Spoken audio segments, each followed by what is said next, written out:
सबको जय यीशु की। प्रभु यीशु क्रिस्त में प्यारे भाइयों बहनों, नव जीवन का संदेश इस शीर्षक के अंतर्गत प्रतिदिन का ईश्वर का जीवंत वचनों को सुनने के लिए, समझने के लिए, उन वचनों को ग्रहण करते हुए उन वचनों के अनुसार जीवन बिताने की शक्ति, सामर्थ्य, कृपा, अनुग्रह मांगते हुए एक सुंदर आदर्श क्रिस्तीय जीवन बिताने की विशेष कृपा मांगने के लिए मैं आप सभी लोगों का हार्दिक स्वागत करता हूं।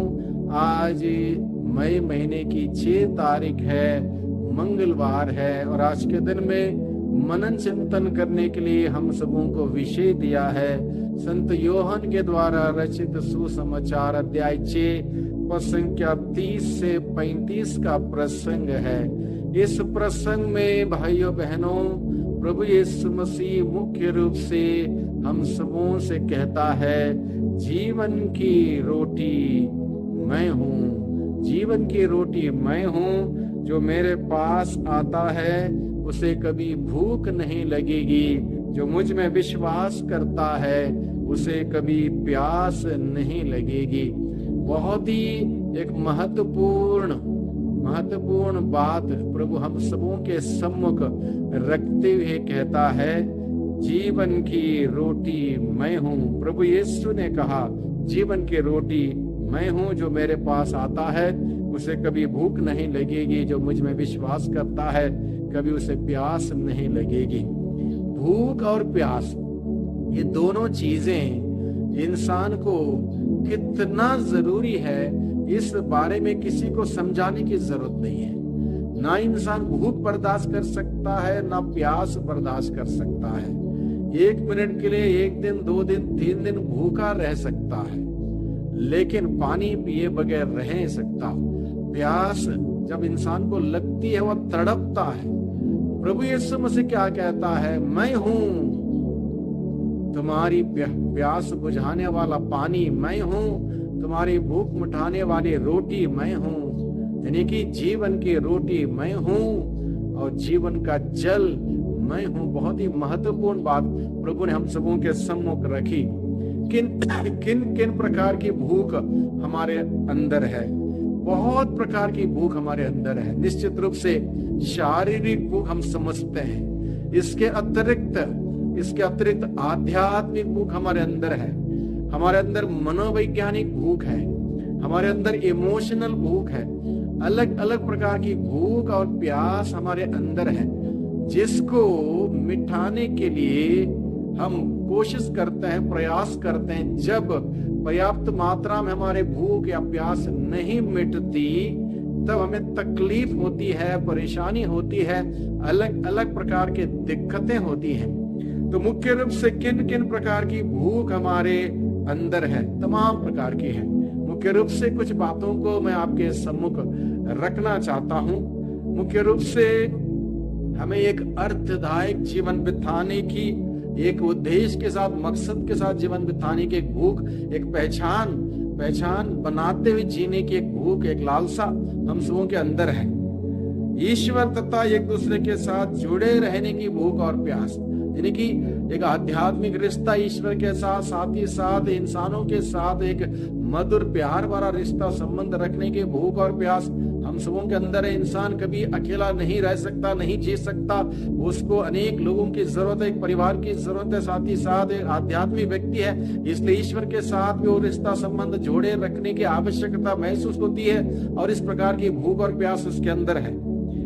इंसान को क्षमा पाने की और चंगाई पाने की भूख और प्यास होती है, क्योंकि इंसान कभी कमजोरी से भरा हुआ व्यक्ति है, गलती करता है, इसलिए गलती करने के बाद उसको क्षमा पाने की भूख है, क्षमा देने की एक जरूरत पर महसूस होती है। साथ ही साथ जो घायल हुआ है किसी ना किसी प्रकार से, शारीरिक रूप से, मनोवैज्ञानिक रूप से, आत्मिक रूप से, या फिर इमोशनली घायल हुआ है, उसको चंगाई की भूख और प्यास है। और ये बहुत ही जरूरी है इंसान को इसमें ठीक होना, इस भूख को मिटाना। साथ ही साथ इंसान को भूख और प्यास है प्रज्ञा तथा मार्गदर्शन की भूख और प्यास है। ज्ञान, प्रज्ञा, विवेक हासिल करने की भूख, और साथ ही साथ उसको दिशा निर्देश की जरूरत है, मार्गदर्शन की जरूरत है। ये सारी भूख और प्यास इंसान के अंदर है। इसलिए प्रभु कहता है धन्य है वे जो धार्मिकता के भूखे और प्यासे हैं, वे तृप्त किए जाएंगे। धन्य है वे जो धार्मिकता के भूखे और प्यासे हैं, वे तृप्त किए जाएंगे। जो धार्मिक जीवन के लिए भूखे प्यासे हैं, वो तृप्त किए जाएंगे। प्रभु कहता है, प्रभु का वचन कहता है मत्ती के सुसमाचार अध्याय 5:6 में, प्रभु का वचन ये भी कहता है, स्रोत 42:2 में कहता, मेरी आत्मा प्यासी है। किसके लिए? जीवंत जल के लिए, संजीवन जल के लिए भूखी प्यासी है। जैसे हिरण अपने प्यास बुझाने के लिए भागती फिरती, उसी प्रकार से आत्मा ईश्वर के लिए प्यासी है।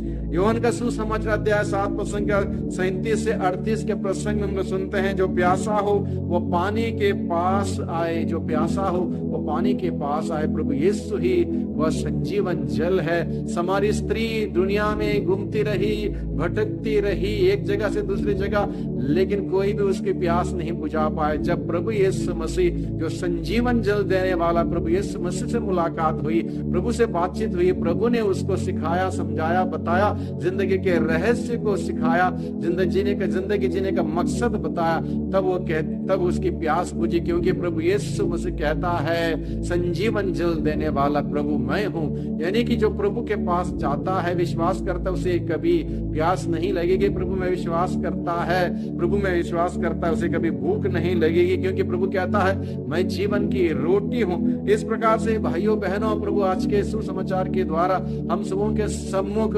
हमारी आध्यात्मिक जरूरतों को पूरा करने के लिए, हमारे शारीरिक जरूरतों को पूरा करने के लिए, मनोवैज्ञानिक और आत्मिक जरूरतों को पूरा करने के लिए रोटी के रूप में, जल के रूप में हम सबों के सामने प्रस्तुत करता है। यानी कि जो उसके पास जाता है उसकी भूख मिट जाएगी, उसकी प्यास मिट जाएगी।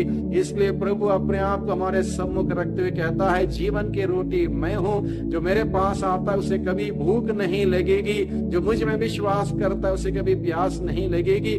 प्रभु यीशु मसीह एक प्रकार से हमारे सवालों का उत्तर है, हम सबों के जीवन के समस्या का समाधान है। जो प्रभु के पास जाता है वह संतुष्टि पाता है, प्रभु के पास जाता है खुशियां पाता है, प्रभु के पास जाता है जीवन पाता है, प्रभु के पास जाता है मुक्ति पाता है, उद्धार पाता है। प्रभु यीशु मसीह हम सबों को वो आध्यात्मिक भोजन देना चाहता है, वो आध्यात्मिक हमारी प्यास बुझाना चाहता है। यीशु में जिए, यीशु में रहें, यीशु में बढ़े, यीशु में फलें, और यीशु हम सबों के साथ रहते हुए हम सबों को मजबूत करता है। उस विश्वास में जो प्रभु ने हम सबों को दिया है उसमें मजबूत करता है, और उसकी गवाही बनने के लिए प्रभु हम सबों को बुलाता है। प्रभु को धन्यवाद दें, प्रभु के वचन के अनुसार जीने का प्रयास करें। सबको धन्यवाद, सबको जय यीशु की।